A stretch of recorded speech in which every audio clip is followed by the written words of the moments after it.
अस्सलामुअलैकुम वरहमतुल्लाहि वबरकातुहू। दोस्तों, welcome back to boutique of Shaista. आज मैं आप लोगों को सिखाने वाली हूँ ये साइड चुन वाली फ़्रॉक की कटिंग स्टिचिंग। यहाँ पर मैंने इस फ़्रॉक की पूरी डिटेल वीडियो आप लोगों के साथ शेयर की है। इस वीडियो को स्किप मत कीजिएगा। चलिए जी, करते हैं वीडियो को स्टार्ट।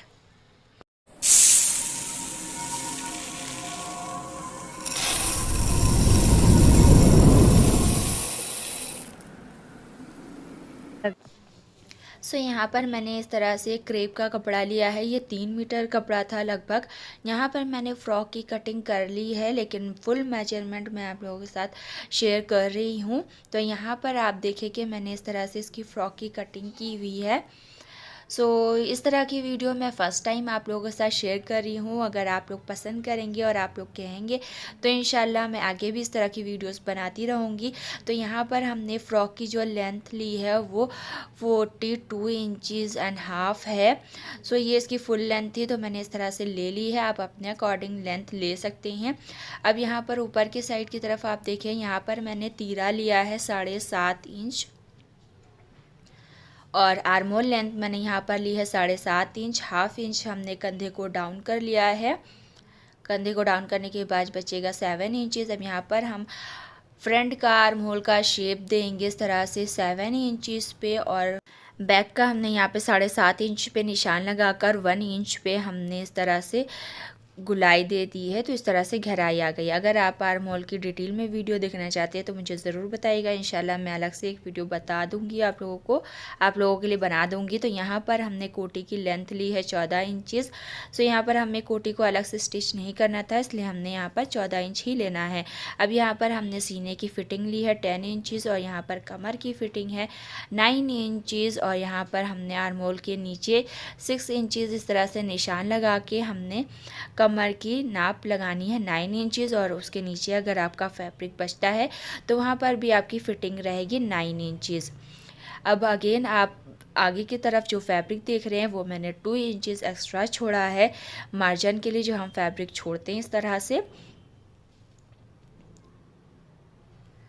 और अब आगे की साइड की तरफ जो हमारा एक्स्ट्रा फैब्रिक है, जो घेर है, उसे हम नाप लेते हैं। तो इसकी टोटल लंबाई है इस तरह से, चौड़ाई 21.5 इंचज़। तो यहाँ पर हमने फोल्ड करके रखा हुआ है इस पीस को, आप देख ही सकते हैं। अब यहाँ पर जो एक्स्ट्रा फैब्रिक हमने लिया है वो आप अपनी पसंद के अकॉर्डिंग ले सकते हैं, जितना घेर आप पहनना पसंद करें। वैसे मुझे तो ज़्यादा घेर ही पसंद है। अब यहाँ पर जो इसकी लेंथ थी वो मैं आपको बता चुकी हूँ कि 42.5 थी। अब यहाँ पर हम नेक की मेजरमेंट करेंगे। तो यहाँ पर मैंने 3.5 इंच चौड़ाई ली है बैक एंड फ्रंट दोनों की, और लेंथ हम फ्रंट की लेंगे 3.5 इंच। अब यहाँ पर हम बॉक्स ड्रॉ करेंगे और इसमें राउंड शेप दे देंगे। अगेन हमने बैक का जो निशान लगाना है वो मैंने यहाँ पर 1.5 इंच की लेंथ ली है। लेंथ हमने 1.5 इंच इसलिए लेनी है क्योंकि हाफ इंच हमारा शोल्डर में स्टिच हो जाएगा, बचेगा हमारा 1 इंच। तो हम जो 1 इंच गहराई देते हैं वो हमारी कम्प्लीटली रेडी आएगी। तो अब यहाँ पर हम इसकी कटिंग कर लेते हैं। पहले हम बैक की कटिंग कर लेंगे, इसके बाद बैक एंड फ्रंट दोनों पीसीस को हम अलग करेंगे, उसके बाद हम फ्रंट पीस की कटिंग करेंगे। यहाँ पर हम फ्रंट पीस की कटिंग करने के बाद इसमें तावीज़ की कटिंग करने वाले हैं। तो यहाँ पर मैंने 7 इंचज़ की लेंथ रख के इस तरह से निशान लगाना है, और इसमें सेंटर से इस तरह से सिंपली कट कर देना है। अब अगेन यहाँ पर अगर आप इसे सीधा ही रखना चाहते हैं तो इस तरह से भी रख सकते हैं। मैं थोड़ा सा शेप देने वाली हूँ, तो उसके लिए हमने यहाँ पर हाफ इंच की चौड़ाई लगानी है, और लेंथ हम यहाँ पर 3 इंचज़ पे लगाएंगे। 3 इंचज़ की लेंथ पर निशान लगाने के बाद हम इसे इस तरह से तिरछा शेप दे लेंगे। यहाँ पर आप करीब से देख सकते हैं, आपको यहाँ पर चौक बहुत ही लाइट कलर की थी, इसलिए कैमरे में अच्छे से शो नहीं हो रही है, और कलर भी मैचिंग का ही है। तो इस तरह से हमने इसकी कटिंग कर लेनी है, थोड़ा सा तिरछा शेप देते हुए। तो अब हम जब इसमें बटन पट्टी स्टिच करेंगे तो इसका लुक कुछ इस तरह से आएगा। तो यहाँ पर आप देख सकते हैं कि नेक की लुक कुछ इस तरह से आ रही है। अब यहाँ पर हम स्लीव्स की कटिंग समझ लेते हैं। तो यहाँ पर मैंने स्लीव्स की कटिंग भी कर ली है। इसकी लेंथ मैंने रखी है 18 इंचज़, लेकिन इसकी जो रेडी लेंथ हमें रखनी है वो है 16 से 16.5 इंच। आप अपने अकॉर्डिंग ले सकते हैं। चौड़ाई यहाँ पर ऊपर की फिटिंग मैंने ली है 7.5 इंच, नीचे की गोलाई मैंने ली है 5.5 इंच। बाकी एक्स्ट्रा फैब्रिक हमने 1 से 1.5 इंच रख लिया है मार्जिन के लिए। यहाँ पर मेरी 2 स्लीव्स हैं, मैंने दोनों साथ में इस तरह से फोल्ड करके आपको दिखा दी हैं। अब यहाँ पर मैंने कुछ बकरम ले लिया है, वो आपने ध्यान से समझना है। तो यहाँ पर जो मैंने पट्टी ली है इसकी लेंथ है 9 इंचज़। तो ऊपर की साइड की तरफ जो हमारी पट्टी आएगी तावीज़ की वो 1 इंच बड़ी होगी, यानी कि 9 इंचज़ मैंने ली है। और नीचे की साइड की तरफ जो हम पट्टी लगाएंगे वो हमारी होगी 8 इंचज़। और इसकी चौड़ाई मैंने 1.25 इंचज़ ली है। 1.25 इंचज़ ही नॉर्मल साइज़ है और खूबसूरत भी लगता है, लेकिन अगर आप 1 इंच लेना चाहते हैं उसमें कोई मसला नहीं है, आप ले सकते हैं। अब यहाँ पर हम इन दोनों पट्टियों को साइड में रख देंगे। अब यहाँ पर मैंने एक बकरम लिया है, इसे इस तरह से लेंथ में फ़ोल्ड किया है बैंग ग्लू की कटिंग करने के लिए। सो यहाँ पर हमने बकरम की लेंथ ली है 6.5 इंच, चौड़ाई ली है 4.5 इंच इस तरह से। अब हमें बैंग ग्लू की कटिंग करने के लिए इसकी मेजरमेंट समझना बहुत ज़रूरी है, जिससे आपका बैंग ग्लू हमेशा परफेक्ट बने। तो उसके लिए हमने क्या करना है, सबसे पहले फ्रंट के गले की लेंथ हमने लिख लेनी है। तो यहाँ पर है 3.5 इंचज़। अब हम यहाँ पर लिखेंगे बैक की लेंथ जो कि है हमारी 1.5 इंचज़। तो 1.5 इंचज़ की लेंथ लिखने के बाद हमने इन दोनों को प्लस कर लेना है। प्लस करने के बाद हमारा आएगा 5 इंचज़। तो 5 इंचज़ की हमारी ये टोटल लेंथ रेडी होगी, ठीक है। अगर आपका कभी इस वजह से कोई प्रॉब्लम होती है, वैसे तो इसमें कोई प्रॉब्लम नहीं होती, लेकिन अगर कभी हो जाता है क्योंकि फैब्रिक डिफरेंट होते हैं, तो आप इसमें 1/2 इंच प्लस भी कर सकते हैं। तो अब यहाँ पर हमने 5 इंच लेंथ ले ली है और 3.5 इंच चौड़ाई। अब यहाँ पर हम बॉक्स ड्रॉ करेंगे। बॉक्स ड्रॉ करने के बाद हम सिंपली जैसे राउंड शेप नेक की कटिंग करते हैं उस तरह से हमने राउंड शेप इस तरह से ड्रॉ करके इसके बाहर की साइड वाली के तरफ हमने 1 इंच इस तरह से निशान लगाते हुए जाना है। आप चाहे तो 1 इंच या फिर 1 इंच 1 पॉइंट भी ले सकते हैं, वो भी बहुत अच्छा लगता है। अब यहाँ पर इस तरह से शेप देने के बाद हम इसे अच्छे से कटिंग कर लेंगे। बस एक बात आपने ध्यान रखनी है कि हमारा गुलाई वाला जो शेप है वो ओपन वाली साइड की तरफ होना चाहिए इस तरह से।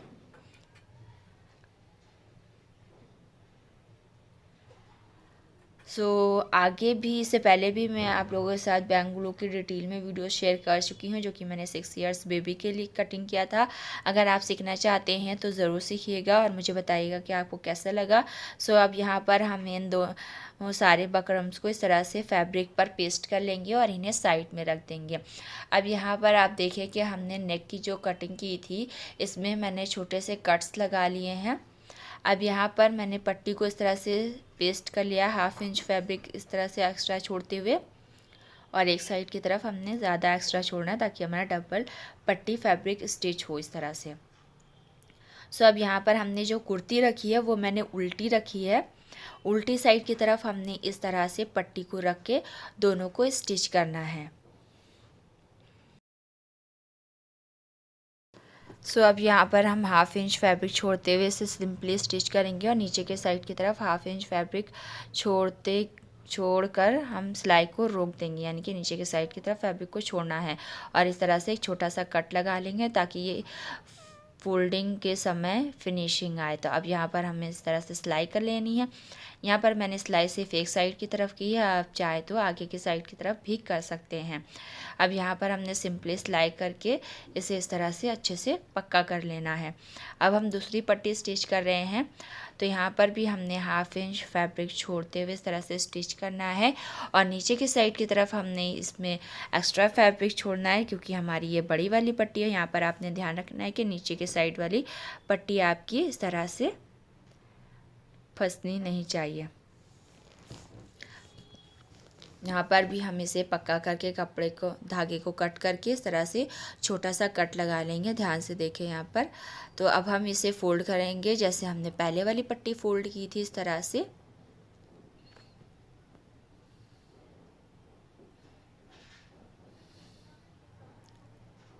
यहाँ पर हम नीचे की वाली पट्टी जो है हमारी वो हम अच्छे से सेट करेंगे ताकि हमारी ऊपर वाली पट्टी में एकदम फिनिशिंग आए। ये इस बातों का आपने ध्यान रखना है। सो अब यहाँ पर हमने धागे को कट कर लिया है आपको समझाने के लिए। अब जो भी एक्स्ट्रा फैब्रिक हो आपने उसे कट कर लेना है और बड़ी वाली पट्टी की जो नीचे वाला फैब्रिक है हम इसे इस तरह से थोड़ा सा कट कर लेंगे ताकि फोल्डिंग में फिनिशिंग आए। अगर आप इस तरह से भी कट ना करना चाहें, ऐसे ही फोल्ड करना चाहें तो भी कर सकते हो, उसमें कोई प्रॉब्लम नहीं है। अब यहाँ पर थोड़ा सा आयरन से सेट कर लेना है ताकि अच्छे से फिनिशिंग आए। अब यहाँ पर आप मेन टॉपिक का ध्यान रखना है कि जो हमारी नीचे वाली पट्टी है वो ओपन ना रहे। इस तरह से हम अंदर की साइड की तरफ डाल देंगे जो कि बड़ी वाली पट्टी के साइड की तरफ नीचे की तरफ दबकर स्टिच हो जाएगी। तो बाहर की साइड की तरफ और अंदर की साइड की तरफ से दोनों तरफ से फिनिशिंग आएगी। अब यहाँ पर हम 1/2 इंच नीचे की साइड की तरफ फैब्रिक को फोल्ड करके स्टिच कर रहे हैं। अगर यहाँ पर आपको कॉर्नर्स में कोई प्रॉब्लम होती है, फोल्डिंग में एक्स्ट्रा फैब्रिक बाहर की तरफ निकलता है तो आप उसे कट भी कर सकते हैं अगर ज़्यादा एक्स्ट्रा है, वरना आप इसे किसी नुकीली चीज़ की मदद से अंदर की साइड की तरफ करते हुए अच्छे से स्टिच कर लें। अब यहाँ पर हमने इस तरह से स्टिच कर लिया है थोड़ा सा बॉक स्टाइल में 1 इंचेस पे। आप चाहे तो इससे ज़्यादा भी कर सकते हैं। अब यहाँ पर आप देख सकते हैं कि हमारा ये कितना फिनिशिंग के साथ रेडी हो गया है। और बैक भी आप चेक करें, ज़्यादा क्लीन है मुझे लग रहा है, समझ नहीं आ रहा है क्योंकि एकदम ऐसा लाइट लाइट हो रहा है। अब यहाँ पर आप देखिए कि इस तरह से जब आप बटन ओपन रखेंगे ना तो आपका नेक कुछ इस तरह से दिखाई देगा। अब यहाँ पर हमने जो बकरम को पेस्ट किया था एक्स्ट्रा फैब्रिक पे, इसे हम इस तरह से सेकंड फैब्रिक पे रखेंगे तो हमारा नीचे वाला जो फैब्रिक है वो ऊपर की साइड की तरफ सीधा है और नीचे की साइड की तरफ उल्टा है। अब यहाँ पर हम इस तरह से रखते हुए इसे स्टिच कर लेंगे। तो यहाँ पर स्टिच करते वक्त आपने एक बात का ध्यान रखना है कि तो हमारा नीचे 1/2 इंच फैब्रिक मैं छोड़ रही हूँ, वहाँ से आपने सिलाई को स्टार्ट नहीं करना है। जहाँ से हमारा बकरम स्टार्ट है वहाँ से आपने सिलाई को स्टार्ट करना है और सिंपली एकदम किनारे किनारे सिलाई करते हुए इसे पूरा स्टिच कर लेना है।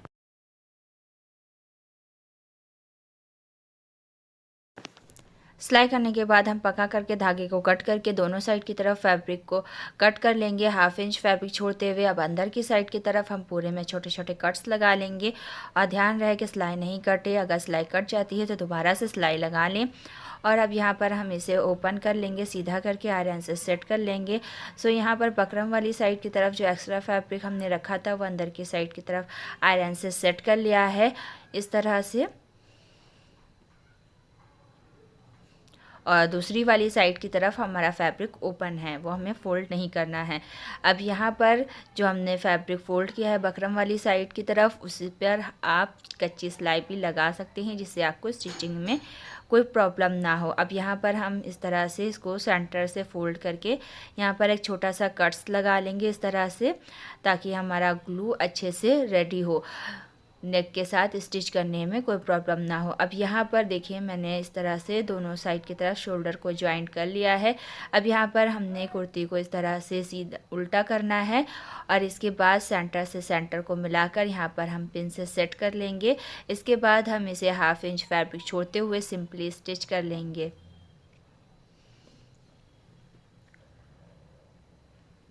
अब यहाँ पर हमने स्टार्ट किया है सिलाई करना, तो सिलाई करते हुए आपने इस बात का ध्यान रखना है कि 1/2 इंच या 1/2 इंच से कम ही आपने फैब्रिक को स्टिच करना है।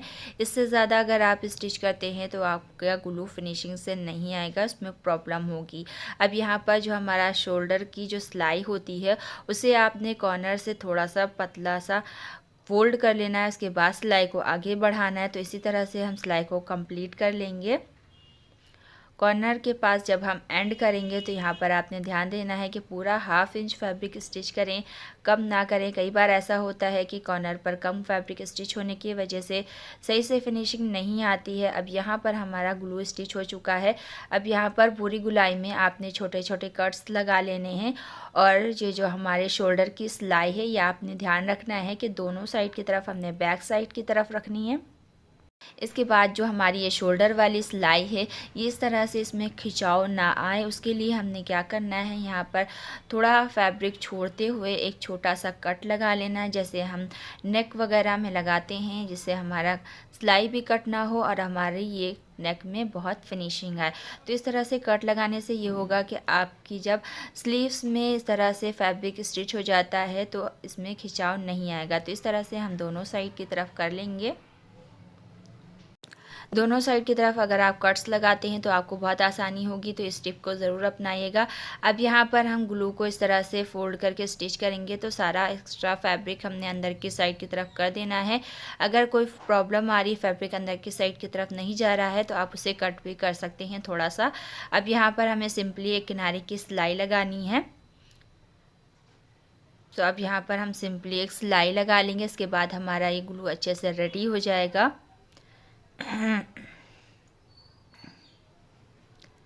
ग्लू को रेडी करने के बाद हम धागा पक्का करके कट कर लेंगे। तो यहाँ पर आप देख सकते हैं कि हमारा ग्लू फिनिशिंग के साथ रेडी हो चुका है। तो यहाँ पर आप ध्यान दें कि कोई झोल नहीं आया है, बहुत ही फिनिशिंग के साथ पूरा नेक रेडी हो चुका है। इस तरह से कोई एक्स्ट्रा फैब्रिक नहीं छूटा है। तो आप इन टिप्स को फॉलो करके इसी तरह का खूबसूरत नेक रेडी कर सकते हैं। बटन पट्टी में आप अपने पसंद के हिसाब से बटन्स वगैरह लगा सकते हैं।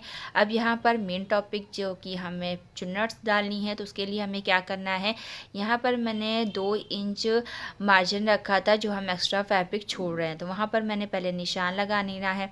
उसके बाद हमने 2 इंच के बाद वहाँ 2 इंच का जहाँ पर हमने निशान लगाया वहाँ से हमने 3 इंच को रखना है इस तरह से, और 3 इंच पे निशान लगाकर लाइन ड्रॉ कर लेनी है। यानी कि 2 इंच मार्जिन और 3 इंच चुन का फैब्रिक टोटल 5 इंच पे हमें निशान लगाकर इसे कट कर लेना है। आप चाहे तो इससे ज़्यादा या कम जितनी चुन डालना चाहें उतना कट लगा सकते हैं। तो यहाँ पर मैंने 5 इंच पर निशान लगाकर इसे कट कर लिया है।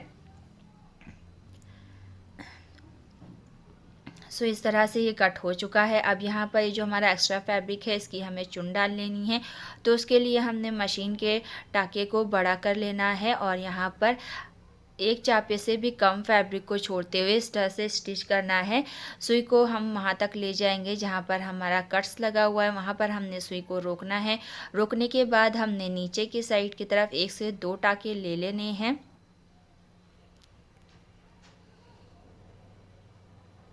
इस तरह से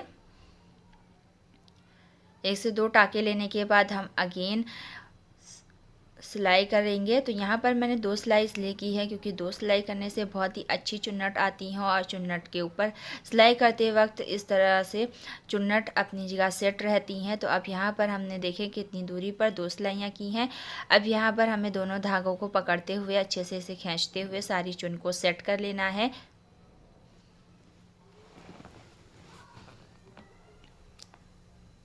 आराम आराम से करना है ताकि हमारा धागा भी नहीं टूटे और चुन आसानी से पड़ जाए। तो ये 2 सिलाइयों से जो हम चुन डालते हैं वो बहुत ही फिनिशिंग की और अच्छी बनती हैं और घनी भी आती हैं। तो इसको ज़रूर ट्राई कीजिएगा। अब यहाँ पर हमने इस तरह से इंची टेप को रखते हुए अच्छे से नाप लेना है कि हमारी 3 इंचज़ तक चुन आ रही हैं अच्छे से, और फिर उसके बाद आगे की साइड की तरफ हमने एक्स्ट्रा फैब्रिक छोड़ देना है इस तरह से। अब यहाँ पर हम इसे दोनों फैब्रिक को इस तरह से पकड़ेंगे और जहाँ से हमारा कट है उससे थोड़ा आगे बढ़ाते हुए हमने एकदम कम फैब्रिक छोड़ते हुए यहाँ पर सिलाई करनी है, क्योंकि हमने यहाँ पर सिर्फ साइड्स में कट्स लगाए हैं तो उससे झोल ना आए आगे की तरफ जहाँ पर हमारी चुन ख़त्म हो रही है। तो यहाँ पर सिलाई लगाने के बाद आप देख सकते हैं कि ये इस तरह से रेडी हो गया। अब मैं इसे ओपन करूँगी। तो यहाँ पर अब आप देख सकते हैं कि कितनी प्यारा सा लुक आया है इसका। ये लुक आजकल बहुत ज़्यादा क्रिएट हो रहा है और बहुत ज़्यादा लोग हर तरह की ड्रेस में बना रहे हैं। यहाँ तक कि अबायास में भी आप लोगों ने देखा होगा कि ये डिज़ाइन आ चुका है।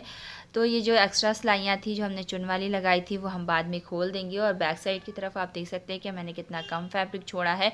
अब यहाँ पर हमने फिटिंग की सिलाई लगा ली है और यहाँ पर मैंने लेंथ रखी है 15.5 इंचज़, यानी कि 15.5 इंचज़ तक हम सिलाई करेंगे। उसके बाद हमने चाक को स्टिच करना है। यहाँ पर हमने थोड़ा सा तिरछा किया है और जहाँ पर हम सिलाई को एंड करेंगे वहाँ पर मैंने सिर्फ 1 इंच फैब्रिक छोड़ा है, जैसे कि हम नॉर्मली कुर्ती स्टिच करते वक्त चाक को फोल्ड करने के लिए 1 इंच फैब्रिक छोड़ते हैं।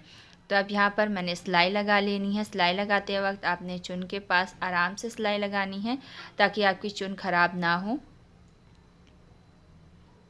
तो अब यहाँ पर हम सिलाई को पक्का करते हुए एक एक्स्ट्रा सिलाई हमने और लगा लेनी है, एक चापा छोड़ते हुए, जिससे अगर टाइट हो तो उसे लूज़ करने में आसानी रहती है। तो आप लोग भी इस तरह से 2 सिलाइयाँ कर लिया करें।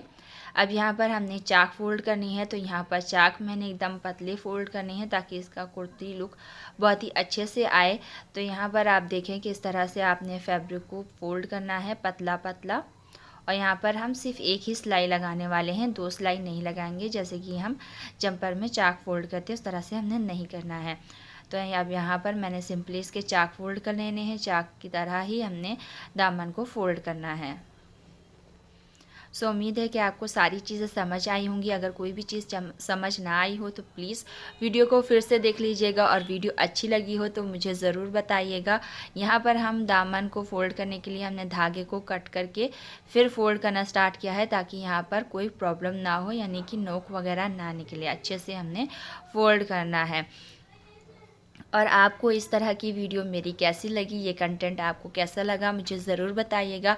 और आगे आप और कौन सी ड्रेसेस की स्टिचिंग वीडियो देखना चाहते हैं, कौन सा डिज़ाइन देखना चाहते हैं, मुझे ज़रूर बताइएगा ताकि मैं आप लोगों के हिसाब से डिज़ाइन स्टिच करूं और आप लोगों को सिखाऊं।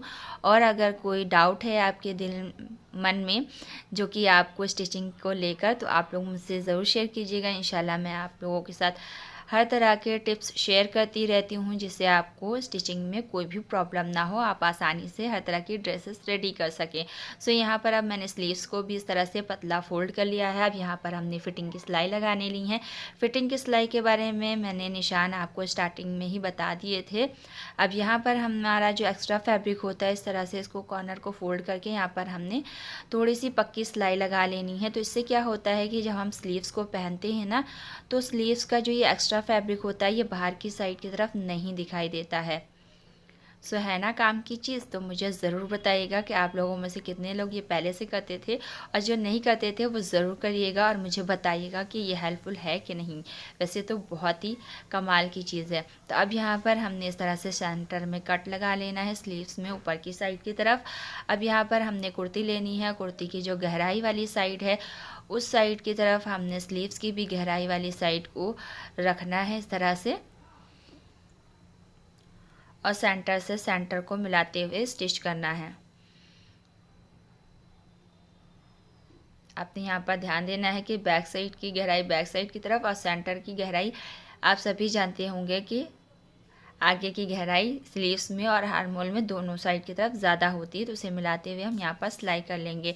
तो यहाँ पर सिलाई करते हुए हमने एक बात का ध्यान रखना है कि दोनों साइड की तरफ जो हमारे जॉइंट्स होते हैं उनको हमने अच्छे से मिलाना है। तो यहाँ पर अब हम जॉइंट जो मिला रहे हैं, यहाँ पर इसके जो दोनों एक्स्ट्रा फैब्रिक है इनको आपने यहाँ पर इस तरह से फोल्ड करना है। इसके बाद आपने सुई के नीचे रखते हुए सिंपली स्टिच कर लेना है। तो इस तरह से आपके कभी भी जॉइंट्स इधर उधर नहीं होंगे, एकदम बराबर से अच्छे से स्टिच होंगे। सो इस तरह से स्लीव्स स्टिच करने के बाद हमारी ये पूरी ड्रेस रेडी हो जाएगी।